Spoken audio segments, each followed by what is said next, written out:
Sige, mag-uumpisa na tayo.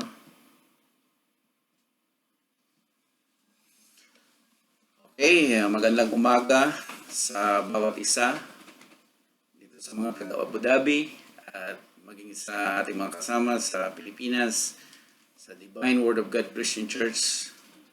At ganun din doon sa ating mga kasama sa Australia at saka sa New Zealand. Magandang umaga sa inyong lahat. At muli tayong mag-aaral ng salita ng ating Panginoon na siyang nagbibigay ng kalakasan ng ating mga pisikal na katawan at espiritual na buhay upang malagpasan natin ang mga pagsubok o anumang kahirapan o anumang mga sakripisyo na dinadaanan natin sa kasalukuyan. At dahil dito, alam nyo, ang pag-ibig lamang ng Panginoon ang siyang makakapagbigay sa atin ng katatagan.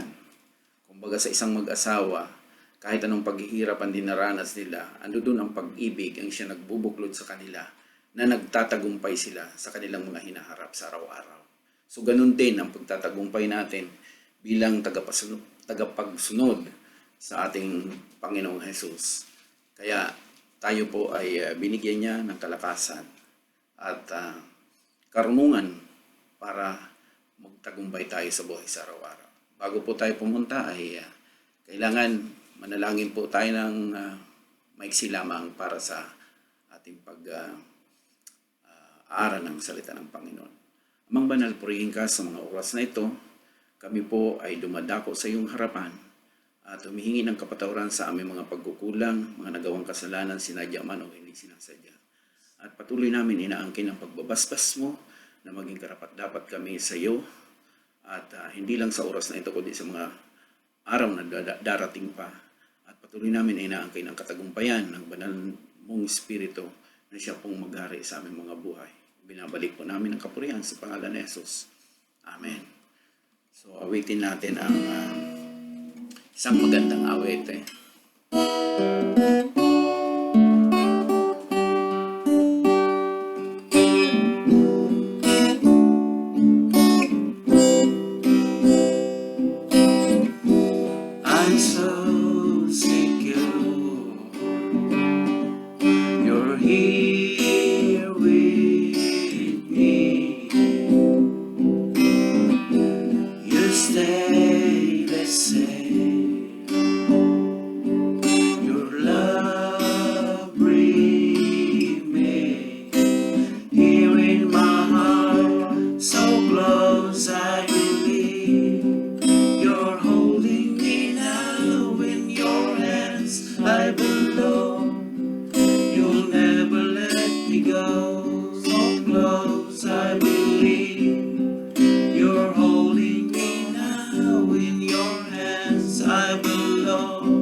You're holding me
go.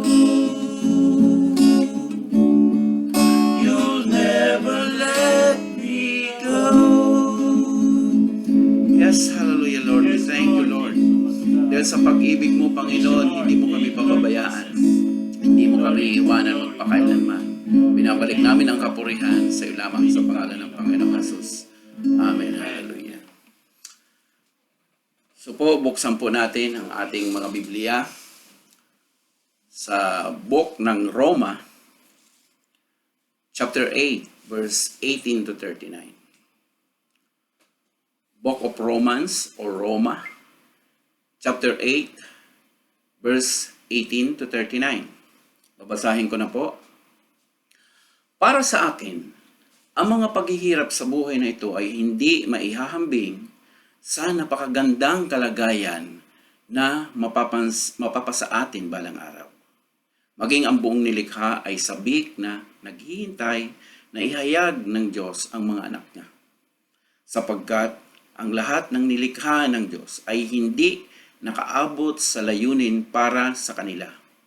Nangyari ito hindi dahil sa gusto nila, kundi dahil ito ang gusto ng Diyos, pero may pag-asa pa. Dahil palalayain din niya ang buong nilikha mula sa kabulukang maalipin dito, at makakasama rin sa napakagandang kalagayan ng mga anak ng Diyos. Alam natin na hanggang ngayon, ang buong nilikha ay naghihirap at dumaraing tulad ng isang babaeng manganganak na. At hindi lamang ang buong nilikha, kundi pati tayong mga tumanggap ng banal na espiritu na siyang unang kaloob ng Diyos ay dumaraing din habang naghihintay tayo na matubos ang ating mga katawan at mahayag ang ganap na katayuan natin bilang mga anak ng Diyos. Ligtas na tayo at naghihintay na lang nang maging ganap ang kaligtasang ito. Umaasa tayo dahil wala na ang inaasahan natin. Aasa pa ba tayo kung nariyan na ang ating inaasahan?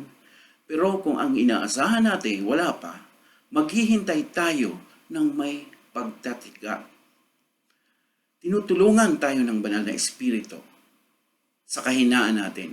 Hindi natin alam kung ano ang dapat nating ipanalangin. Kaya ang Espiritu na rin ang namamagitan sa Diyos para sa atin sa pamamagitan ng mga daing na hindi natin kayang sabihin. At ang anumang naisabihin ng banal na Espiritu ay alam ng Diyos na siyang sumisiyasat sa puso ng mga tao, sapagkat namamagitan ang banal na Espiritu para sa mga mananampalataya kung ano ang ayon sa kalooban ng Diyos. Alam natin na sa lahat ng bagay, gumagawa ang Diyos para sa ikabubuti ng mga umiibig sa Kanya, sa Kanyang tinawag ayon sa Kanyang layunin. Sapagkat alam na ng Diyos noong paman kung sino-sino ang Kanyang magiging mga anak, at sila'y itinalaga niyang matulad sa Kanyang anak na si Jesus para siya ang maging panganay sa maraming magkakapatid. Sino ang maaring mag-akusa sa mga pinili ng Diyos? Ang Diyos na mismo ang nagturing sa atin na matuwid. Wala ring makakahatol sa atin ng kaparusahan dahil si Kristo Jesus na mismo ang hinatulang mamatay para sa atin. At hindi lang yan, muli siyang binuhay at nasa kanang kamay na ngayon ng Diyos at namamagitan para sa atin. Walang makapaghihiwalay sa atin sa pag-ibig ni Kristo. Kahit dumanas pa tayo ng mga pagsubok, paghihirap, pag-uusig, gutom, kawalan, panganib, o maging kamatayan. Sapagkat natitiyak ko na walang makakapaghiwalay sa atin sa pag-ibig ng Diyos na ipinakita sa atin sa pamamagitan ni Kristo Jesus na ating Panginoon. Maging kamatayan o buhay, mga anghel o anumang makapangyarihang espiritu, ang kasalukuyang panahon o ang hinaharap, ang mga kapangyarihan, ang mga nasa itaas o mga nasa ibaba, o kahit ano pang mga bagay sa buong mundo ay hindi makapaghihiwalay sa atin sa pag-ibig ng Diyos. So ito po ang tema ng ating pag-aaralan ngayon umaga. The richness of God's love to mankind. So nakita po natin kanina na walang makakapaghiwalay sa atin sa pag-ibig ng Diyos. Kaya dito po ako kumuha ng mensahe, the richness of God's love to mankind. So kaya ba natin tanggapin na mahal tayo ng Diyos? Of course. Sabi sa Tagalog, ang kayamanan ng pag-ibig ng Diyos ay nasa sangkatauhan. So, ang kayamanan ng pag-ibig ng Diyos sa sangkatauhan. So, ito po, how does God show the richness of His love to mankind? Paano ba ipinakita ng Diyos ang kayamanan o kasaganaan ng kanyang pag-ibig sa sangkatauhan? Paano nga ba? Paano ba ipinakita ng Diyos ang kayamanan o kasaganaan ng kanyang pag-ibig sa sangkatauhan? So ito po, makikita po natin, una-una po, ito po ang pinakita ng Diyos. God's love gives us hope for the suffering we are encountering here on earth. So nasa verse 19 to 25, makikita po natin dyan, ang unang pag-ibig sa atin ng Diyos ay pinagkalooban niya tayo ng pag-asa.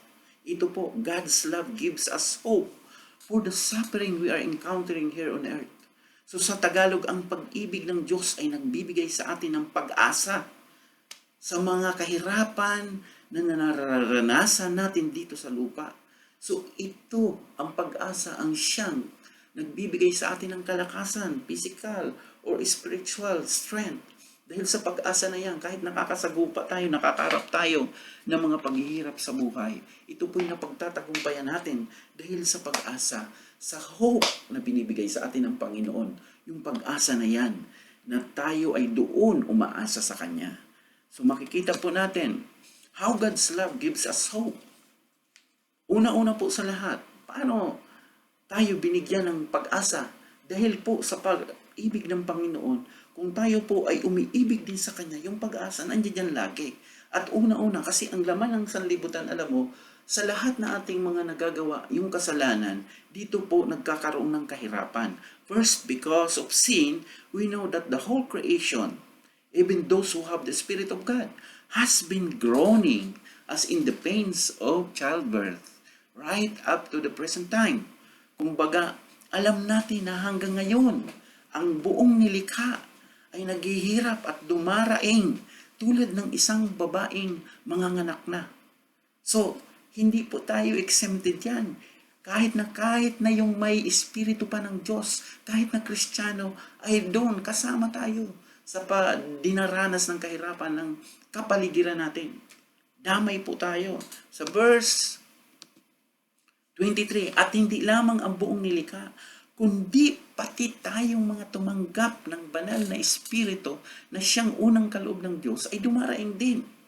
Habang naghihintay tayo na matubos ang ating mga katawan at mahayag ang ganap na katayuan nating bilang mga anak ng Diyos. So, sino ba makakapagsabing hindi na nakakaranas ng kahirapan sa mga oras na ito? Kahit na tayo ay Kristiyano, nakakaranas tayo, mga kapatid. Nakakaranas tayo ng kahirapan. Kaya nga, sabi nga sa verse 23, ando doon, at hindi lamang ang buong nilikha, kundi pati tayong mga tumanggap ng banal na espiritu na siyang unang kaloob ng Diyos ay dumaraing din. Habang naghihintay tayo na matubos ang ating mga katawan at mahayag ang ganap na. Ito yung judgment day, the last days. Kaya habang sa kasalukuyan, ayun, dumaranas tayo ng paghihirap. Kahit na tayo ay tumanggap na ng banal na espiritu. Ang makakapsustain lang sa atin ay ang pag-asa, yung hope. Because of the love of God, that hope strengthens us na kakapagpatuloy tayo sa ating buhay. Kagaya ngayon, ang buong mundo ay dumaraing sa buhay dahil sa kahirapan dala ng coronavirus. Marami ang mga namamatay. Marami ang nawawala ng mahal sa buhay. Ang masakla pa sa ngayon, pag ang mahal mo sa buhay ay namatay dahil sa COVID-19, from the hospital, diretso na siya sa cremation. Di mo na siya masisilayan pa o may pagburol man lang, ni hindi mo man lang siya nabantayan habang siya ay ginagamot sa hospital. So sa ngayon, lahat ng sangkatauhan ay dumaranas ng kahirapan. O, di ba? Tayo kahit nasa Panginoon, apektado rin tayo. Kasi nasa laman pa tayo na kalagayan. Marami ang nakakaranas ng gutom dahil sa mga nawalan ng trabaho o negosyo. At hindi exempted ang mga anak ng Diyos sa dinaranas sa hirap dito sa lupa. Kaya kahit tayo ay mga anak na ng Diyos dahil sa pagtanggap natin sa ating Panginoong Jesus bilang Panginoon at tagapagligtas natin at pinagkalooban na tayo ng banal na Espiritu para hindi muling matakot. Sabi nga sa Romans 8:15-17, dahil narito pa tayo sa katawang ito, makakaramdam pa rin tayo ng mga paghihirap, bagamat nasa atin na ang pag-iingat ng Diyos. Nakakaramdam pa rin tayo ng paghihirap. Alam natin, tapat tayong sumusunod sa Panginoon, pero apektado tayo sa mga nangyayari sa kasalukuyan. Damay tayo kasi nandito pa tayo sa lupa. Alam mo, ang update ngayon ng pinsala ng coronavirus sa ating kapaligiran. Sa ngayon, tiningnan ko ito. 4,437,442 at may subscribe pa doon na plus 94,877 at ang namamatay na 302,025. May plus doon 5,335. So isipin mo, dumaranas at nandito tayo sa lupa. Nandito nararamdaman natin ang paghihirap. Ang kagandahan lang nito, dahil sa pag-ibig ng Diyos, binigyan tayo ng pag-asa na makakasigurado tayo na anuman ang mangyari sa pisikal na katawan na ito, ay magkakaroon ng katagumpayan base doon sa pinangako sa atin ng Panginoon. Kaya huwag tayong mawala ng pag-asa. Anuman ang maranasan nating paghihirap, yung kinakaharap natin na kahirapan, huwag tayong bumitaw. Ang pag-asa ng Panginoon, ang pag-alalahanin nyo, yung pag-ibig ng Diyos kung paano ipinagkaloob sa atin sa pamamagitan ng Panginoong Jesus. Nandoon ang dumanas ng kahirapan ang Panginoon. Pero hindi porke dumanas ng kahirapan ay pinabayaan. Hindi. Nandoon ang pag-ibig ng Diyos na muli siyang binuhay muli. So ganun din ang kalagayan natin. So mapapansin po natin na kaya dahil sa pag-asa na ibinigay ng Diyos, point B, we will wait and hope eagerly for the time that God will give us the victory over sufferings and difficulties in life. Nasa verse 21 at verse 23, kaya may pananabik na maghihintay tayo sa oras na ganap na palayain tayo ng Diyos sa mga paghihirap natin dito sa lupa. So dito po natin makikita na dapat yung pag-asa natin, yung pag-asa natin sa Diyos, yung po, doon po tayo tumuon ng ating, ito natin ang ating mga puso kaisipan sa pag-asa na yan na pinagkaloob sa atin ng Panginoon. So makikita po natin, kailan ito mangyayari? During our adoption as sons, the redemption of our body, sa oras ng pagtubo sa ating mga katawan at mahayag ang ganap na katayuan natin bilang mga anak ng Diyos. Darating po yan. Kaya huwag tayong bumitaw. Magtiyaga tayo. Alam natin na ang Panginoon ay lagi tayo poprotektahan, tutugunan kung anuman ang ating mga kahilingan ng ayon sa kalooban niya. Sa verse 18, para sa akin, sabi ng Roma, si Apostle Paul, ang mga paghihirap sa buhay na ito ay hindi maihahambing sa napakagandang kalagayan na mapapasa atin balang araw. Amen ba tayo dyan? Mas napakahigit, napakaganda ng pangako ng Diyos na ihinanda para sa atin. Kaya huwag po tayo mawala ng pag-asa. Ang sabi ng Diyos, ang pinigay ng Diyos ay ang pag-ibig niya para mamuo ang pag-asa natin sa Kanya. Kaya huwag tayong tumalikod, kundi lalo pa tayong patuloy na lumapit dahil alam natin na may magagandang plano ang Diyos para sa atin. Verse 19, maging ang buong nilikha ay sabik na naghihintay na ihayag ng Diyos ang mga anak niya. So maging ang buong nilikha. Sa verse 20, sapagkat ang lahat ng nilikha ng Diyos ay hindi nakaabot sa layunin para sa kanila. Nangyari ito hindi dahil sa gusto nila, kundi dahil ito ang gusto ng Diyos. Pero may pag-asa pa. Yan. Dahil palalayain din niya ang buong nilikha mula sa kabulukang umaalipin dito. At makakasama rin sa napakagandang kalagayan ng mga anak ng Diyos. Verse 23, at hindi lamang ang buong nilikha, kundi pati tayong mga tumanggap ng banal na Espiritu na siyang unang kaloob ng Diyos ay dumaraing din habang naghihintay tayo na matubos ang ating mga katawan at mahayag ang ganap na katayuan natin bilang mga anak ng Diyos. So, hanggat nasa lupa tayo mga kapatid, hanggat naririto tayo sa ibabaw ng lupa, hindi tayo exempted sa mga nararanasan ng mga unbeliever. Kasama po tayo kasi ang katawan natin ay nasa flesh pa. Kaya ito yung sinasabi ng verse 23. At hindi lamang ang buong nilikha, kundi pati tayong mga tumanggap ng banal na Espiritu na siyang unang kaloob ng Diyos ay dumaraing din habang naghihintay tayo na matubos ang ating mga katawan. Ito, physical na katawan. At mahayag ang ganap na katayuan natin bilang mga anak ng Diyos. So, ang pinaka-final na acknowledge ka as anak ng Diyos ay after the judgment day. Makikita natin. Kasi, kung ikay nagpapatuloy, whoever endures to the end will be saved. Dito na magaganap ang full blast. Kumbaga, itong mga nararanasan natin sa kasalukuyan, puro patikim yan. Biyaya na tayo ay anak ng Diyos. Pero ang pinaka-final declaration that you are the children of God, pag nasa spiritual buhay na tayo. Kaya itong ating pagsunod, okay naman yun na itinatanggap na tayong mga anak ng Diyos. Kaso, hindi nga nakapagpatuloy sa huli. Paano masasabi yung bang anak ng Diyos? So, ito, ayon sa mga verses, may araw na palalayain tayo ng Diyos sa katawang ito na nabubulok at nahihirapan at papalitan niya ng katawang hindi nabubulok at di na mahihirapan pa kailanman. Ayon sa verse 18, balang araw, mapupunta tayo sa isang napakagandang kalagayan. Ayan po. Ito po. Kailan ito mangyayari? Sa 1 Corinthians chapter 15, verse 50 to 57, ito ang ibig kong sabihin mga kapatid.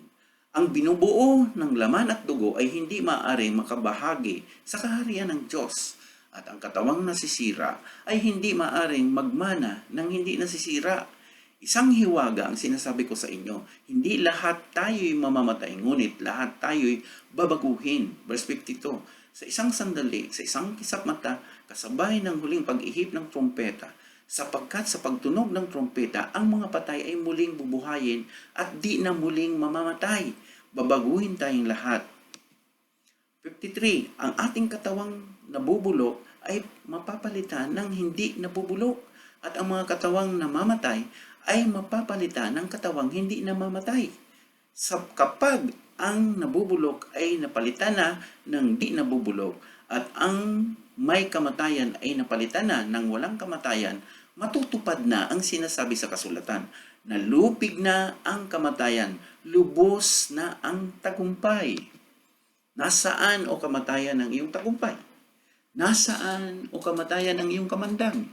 Verse 56, ang kamandag ng kamatayan ay ang kasalanan at ang kapangyarihan ng kasalanan ay nagmumula sa kautusan.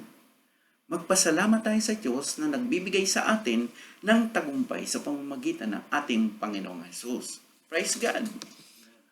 Verse 22 ng ating text, alam nating hanggang ngayon dumaraing ang sangnilikha dahil sa matinding hirap na tulad ng isang manganganak.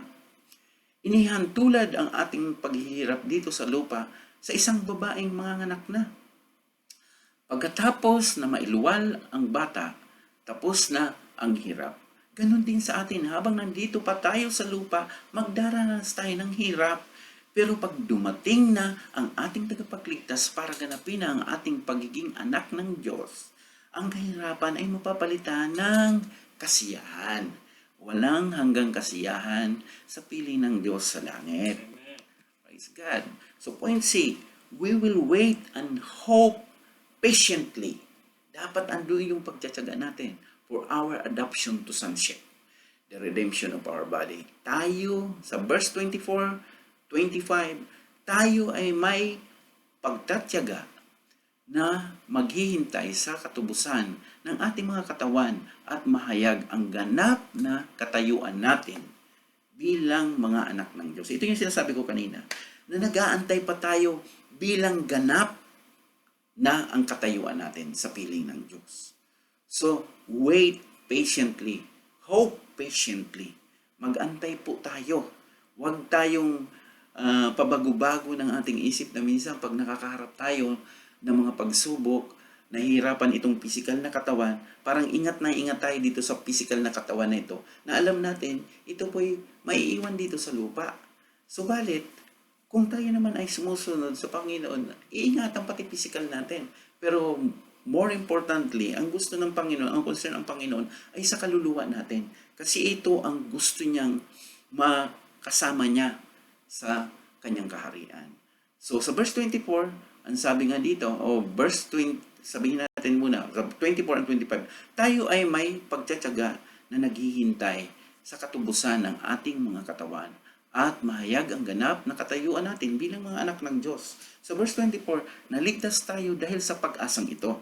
So naligtas tayo kaya tinanggap natin ang Panginoong Yesus. Dahil sa pag-asang ito, lahat na Kristiyano po, ito po ang gusto. Aywan ko lang sa iba. Pero kadalasang pag tayo lumalim na sa mga salita ng Panginoon, ito po ang pinaka-purpose talaga. Naligtas tayo dahil sa pag-asang ito. Anong pag-asa? Yung makapiling natin ang Panginoon sa huling araw. Ngunit hindi iyon matatawag na pag-asa kung nakikita na natin ang ating inaasahan. Sapagkat sinong tao ang aasa pa kung ito'y nakikita na niya? Wala nga naman, di ba? So, ngunit kung umaasa tayo sa hindi natin nakikita, hinihintay natin yung ng buong tiyaga. So, kung ikaw nga naman, may inaantay ka sa hindi mo nakikita, magtsatsaga ka doon. Kaya nga, ito po, isa sa kaparaanan ng Diyos, yung pag-ibig niya ay nagmumotivate sa atin ng pagtsatsaga at pag-asa. Ngayon, kung wala yung pag-ibig ng Diyos na ibinigay sa atin sa ating buhay, alam mo, mahihirapan po. Kaya yung iba, tumatalikod. Ang iba nawawalan ng pag-asa. Bakit? Dahil nga hindi nila nakakamtan ng buong buo ang pag-ibig ng Diyos. So anong kailangan natin? Isik natin yung pag-ibig na yan. Pag-ibig ng Diyos. Alam natin kung pag natanggap mo sa iyo yan, kahit anong hirap ang dinaranas mo, hindi ka bumibitaw sa Panginoon. Kasi alam mo may hahantungan yan, may pag-asa ka.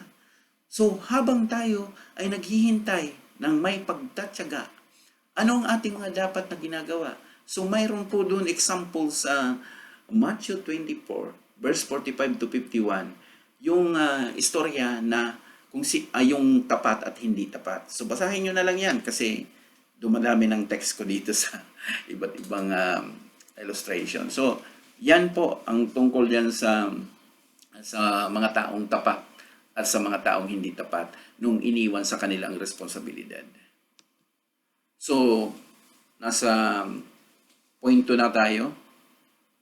Second point natin, God's love gives us endurance during suffering through the power of His Holy Spirit. So, ito po, yung pag-ibig ng Diyos ay nagbibigay sa atin ng katiyagaan sa oras ng mga pagsubok sa pamamagitan ng Banal na Espiritu. So, binibigyan po tayo ng katiyagaan. Alam mo po, itong pagtsatsaga na ito ay magbubunga ng buhay na walang hanggan. So wag po tayong patalo sa mga discouragement na atin nakikita, hadlang ng kaaway sa atin para tumalikod tayo sa Panginoon. Kasi ito ang component ng kaaway para tayo ay malayo sa piling ng Diyos. Subalit kung nandoon sa atin yung pag-asa, nandoon sa atin yung mga bagay na kagandahan loob ng Panginoon para sa atin, mawawala po yun. Hindi po natin nakikita yung kahirapan, hindi po natin nakikita yung pagtitiis natin. Pero nagtitiis tayo sa mga panahon na yun. Pero hindi natin iniinda. Kasi nga, ang sabi nga ng James, count it all joy, my friend, when you face various trials. So mapapansin po natin na ang pag-ibig ng Diyos ay talagang sapat na ito ang magsusustain sa atin. Kaya ang pag-ibig ng Diyos ay nagbibigay sa atin ng katyagaan sa oras ng mga pagsubok sa pamamagitan ng Banal na Espiritu. So the power of the Holy Spirit, ito po yung kumbaga ang connection natin sa Panginoon. Napakatinding connection ito, ang kapangyarihan ng Espiritu Santo. Bakit po? Ano po ang dahilan? How God's love gives us endurance. The Holy Spirit helps us to endure suffering through prayer. Prayer is our powerful weapon to endure until the end. So ang panalangin ang siyang pinakamabisa na kasangkapan laban sa kaaway natin. At dito po, ang tumutulong sa atin para tayo maging matatag at matibay ay ang banal na Espiritu. Kaya kung mapapansin natin dati, si Jesus Christ no nasa lupa, He is the mediator between God and man. Kahit na nga nandoon na siya sa taas, sa kanang kamay ng Ama. Mediator siya between God and man.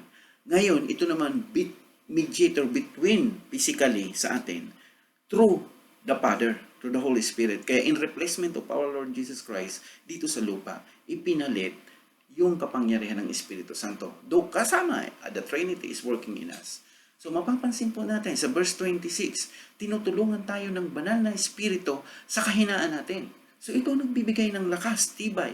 Kaya kung bakit ang iba nawawala ng pag-asa kasi nga hindi gumagalaw yung Espiritu ng Panginoon. He is not connected. Wala yung connection. Kasi ito lang ang may connection na sa atin. Ang Espiritu Santo. So, sabi nga, tinutulungan tayo ng banal na Espiritu sa kahinaan natin. Hindi natin alam kung ano ang dapat nating ipanalangin. Kaya ang Espiritu na rin ang namamagitan sa Diyos para sa atin sa pamamagitan ng mga daing na hindi natin kayang sabihin. At ang anumang naisabihin ng banal na Espiritu ay alam ng Diyos na siyang sumisiyasat sa puso ng mga tao. So yan ang pinakamatindi. The connection of the Holy Spirit, nakikita, nalalaman ng Ama ang laman ng puso kaisipan natin. Sapagkat namamagitan ang banal na Espiritu para sa mga mananampalataya kung ano ang ayon sa kalooban ng Diyos. So bakit itong tao na ito nakakasunod sa kalooban ng Diyos? Dahil nga, ando doon ang koneksyon ng Espiritu Santo sa Kanya. Bakit ang iba, hindi nagkakaroon ng pananampalataya, nawawala ng pag-asa, nanghihina, hindi nagtsatsaga, umaayaw, tumatalikod sa Panginoon, dahil kulang nga, asan yung connection ng Espiritu Santo mula sa Ama papunta sa Kanya.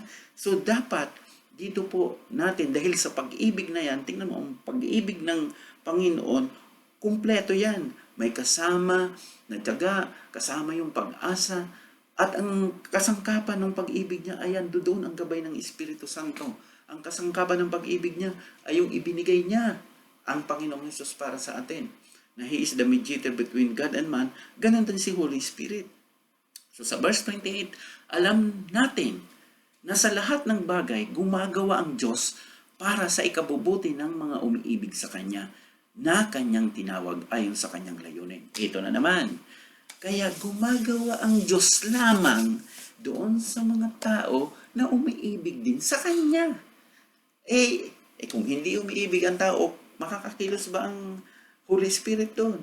Hindi. Kaya imbis na palapit sa Panginoon ang punta niyan, palayo. Kasi wala nga doon yung string attached ng Panginoon sa Kanya. Kasi wala doon, hindi, ano bang iniwan sa atin? Umakyat ang Panginoon sa langit. Di ba sabi niya, bibigyan ko kayo ng Espiritu Santo na siyang mag-guide sa inyo at siyang magpapaalala sa inyo at siyang magpapalakas sa inyo. So ito ang pinakasekreto. Kaya tayo nakakapagtiyaga, nakakapag-intay sa pangako ng Panginoong Hesus dahil sa kapangyarihan ng Espiritu Santo. Praise God.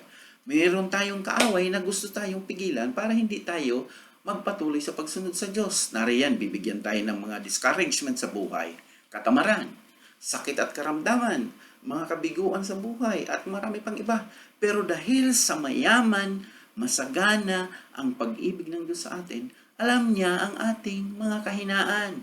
Kaya pinagkalooban niya tayo ng katulong, ang banal na Espiritu, para matulungan tayo magawa ang kanyang kalooban at nang makapagtiis din tayo hanggang sa wakas. Yun ang sinasabi ng Scripture na whoever endures to the end will be saved. Kaya po, dapat i-exercise po natin ang kapangyarihan ng Espiritu sa katyagaan at pag-antay. Pangatlo po, God's love predestined us to conform to the image of His Son Jesus. Verse 28 hanggang 30. Ang pag-ibig ng Diyos ay nagtalaga sa atin noon pa man para matulad tayo sa Kanyang anak na si Jesus. So makikita po natin yan sa verse 28 to 30. Verse 29, sapagkat alam na ng Diyos noong paman kung sino-sino ang kanyang magiging mga anak. At sila itinalaga niya matulad sa kanyang anak na si Jesus para siya ang maging panganay sa maraming magkakapatid. So, foreknowledge, alam na ng Panginoon yun.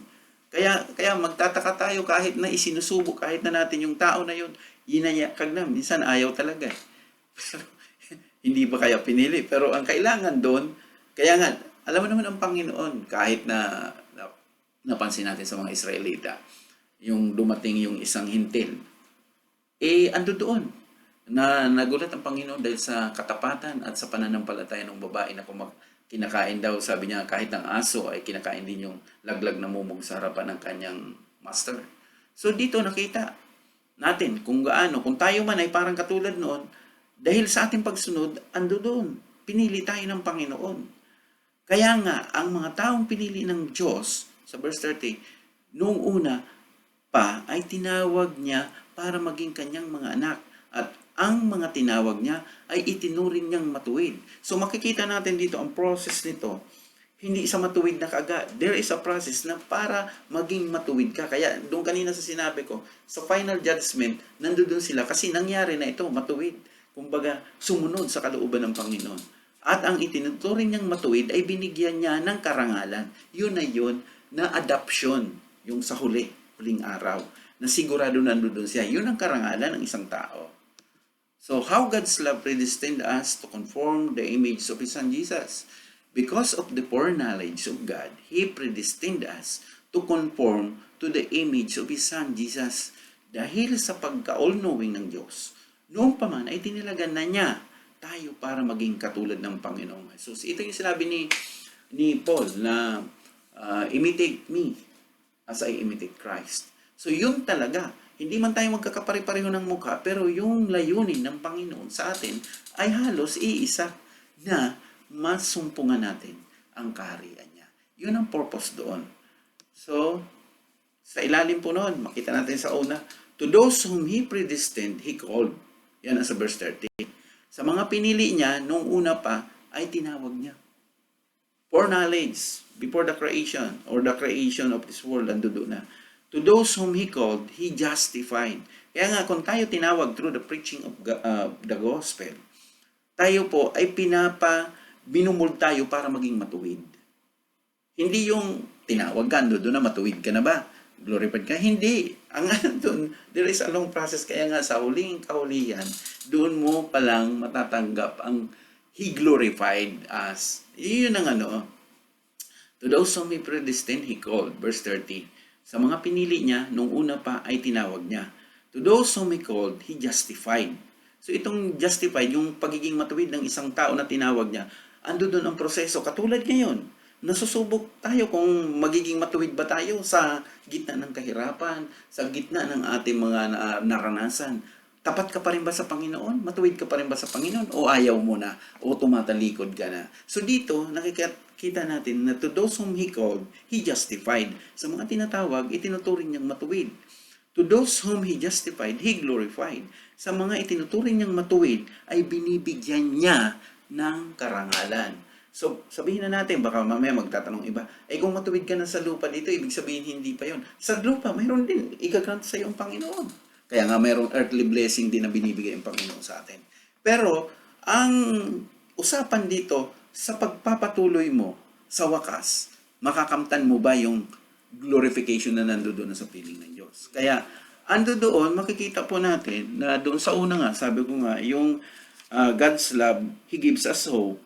At pangalawa, He gives us endurance. At itong pangatlo, God's love predestined us to conform to the image of His Son Jesus. So makikita po natin yan na itong pang-apat natin, God's love predestined us to rest in His power. So itong pinakamahalaga sa lahat.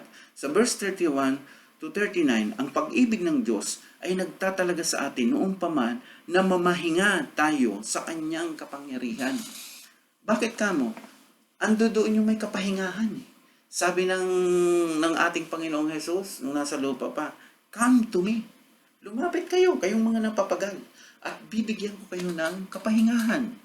So doon, bakit? Once you are resting under His protection, alam mo yung kaaway, hindi ka kayang galawin. Sabi nga na wala daw makaka-snatch sa kamay niya at walang makaka-snatch sa kamay ng Ama. So dalawa yon doon sa Book of John na hindi kayang agawin kung tayo ay nandoon sa kapangyarihan ng Panginoon. So God's love predestined us to rest in His power. Ang pag-ibig ng Diyos ay nagtatalaga sa atin noon pa man na mamahinga tayo sa Kanyang kapangyarihan. How God's love predestined us to rest in His power. God is for us. He is our defense. Kung mapapansin natin yung doon sa kay Hezekiah na mensahe nung nakaraan-raan pa, nakita po natin ang defense, ang kumilos doon, ang kapangyarihan ng Panginoon. Dito sa verse 31 ng ating teksto, ngayon, kung isipin natin ang mga bagay na ito, masasabi nating panig sa atin ang Diyos at dahil dito, walang magtatagumpay laban sa atin.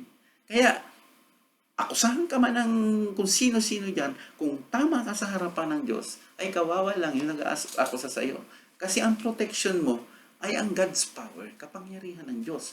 Nandoon ka, parang yung isang inahin na nilulukuban ang kanyang mga sisiw. Katulad tayo noon, kung nandoon ka sa ilalim ng kapangyarihan ng Diyos, naku po, walang basta-basta makakalapit sa iyo. Anumang akusasyon. Pangalawa, God is our provider. So kung nandoon ka sa ilalim ng kapangyarihan ng Diyos, doon ka nananatili.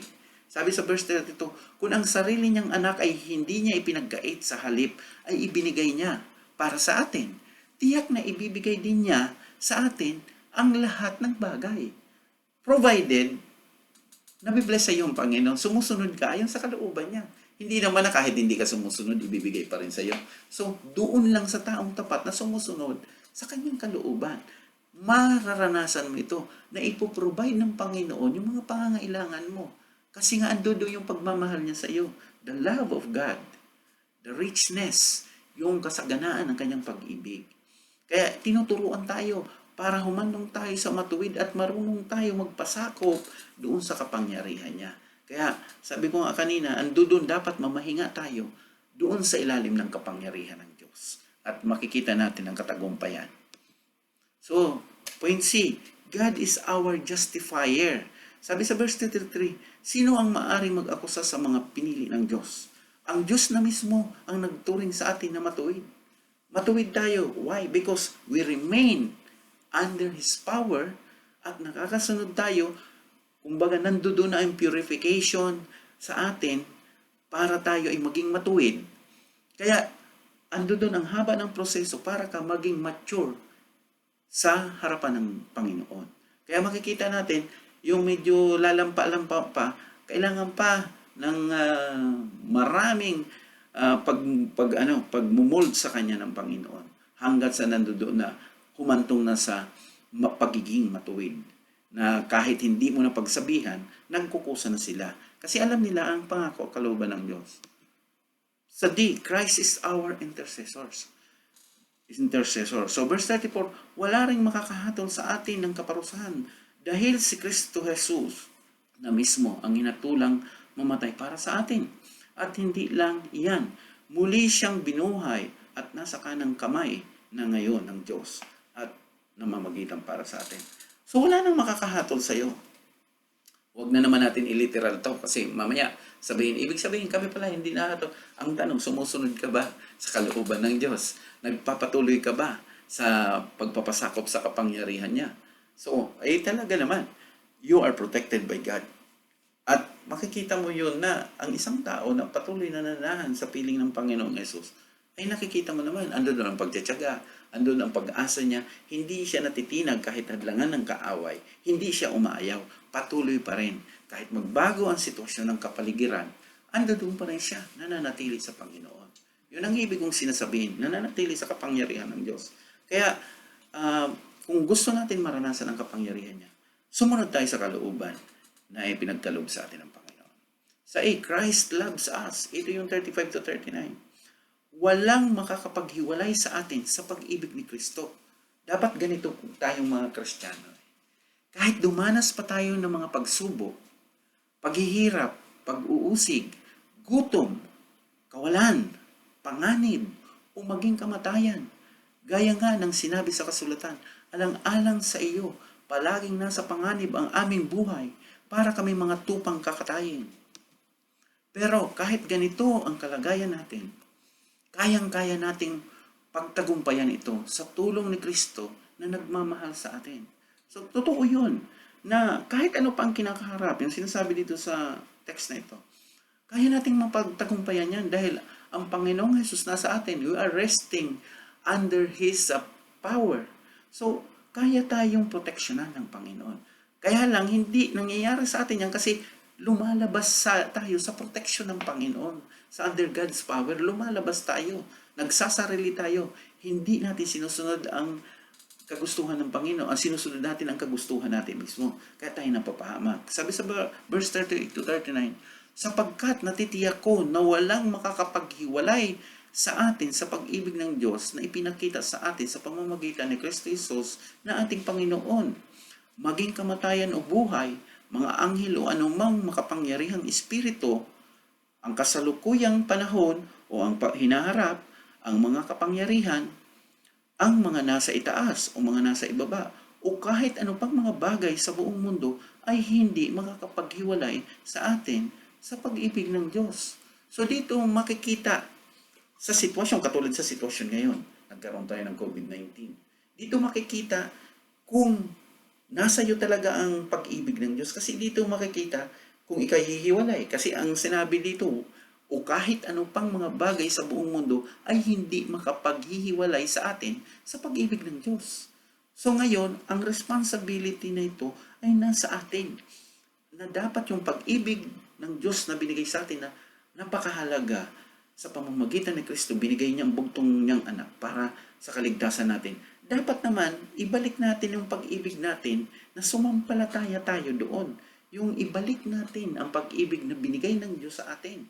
So ngayon, para ito ang magkoconnect sa atin sa Panginoon ng matibay na ando doon yung pag-asa, ando doon yung katyagaan, ando doon yung pagiging magiging conform tayo to our Lord Jesus Christ, maging katulad tayo ng Panginoon, kung paano siya nagtagumpay dito sa lupa.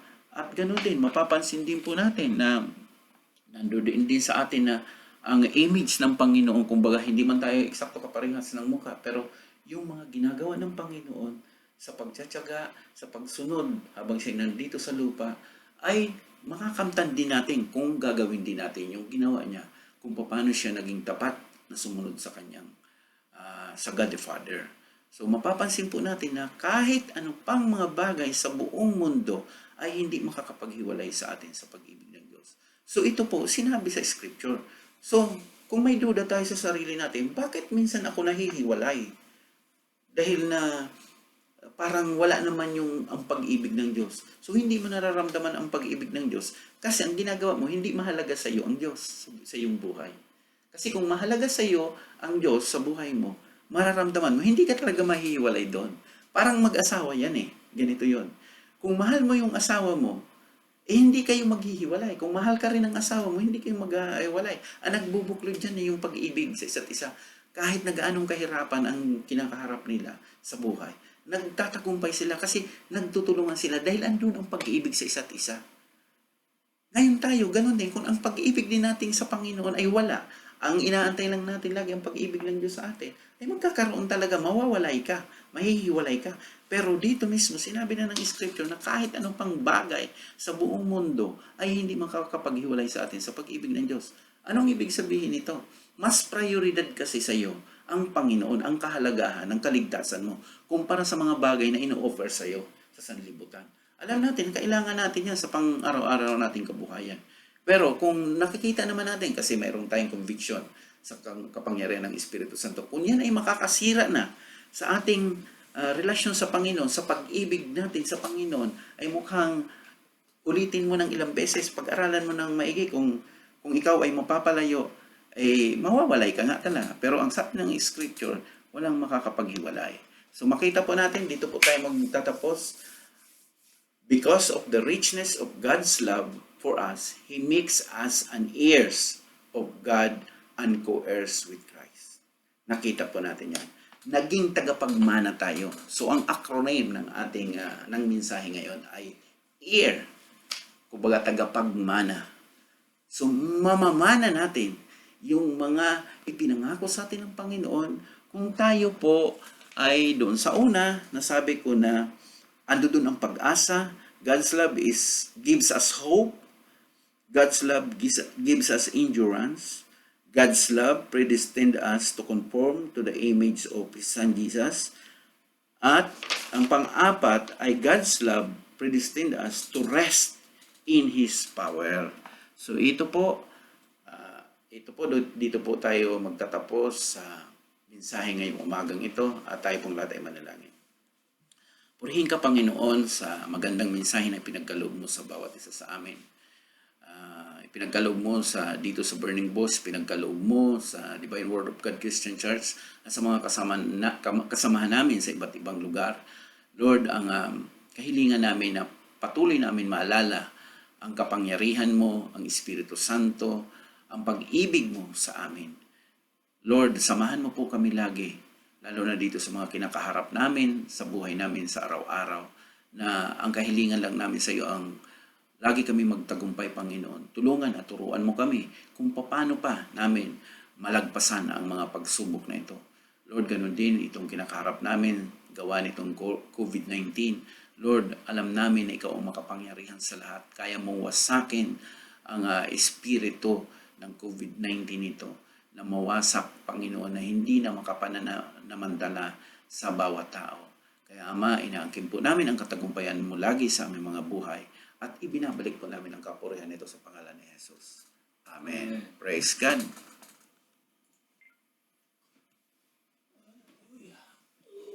Hallelujah, Lord.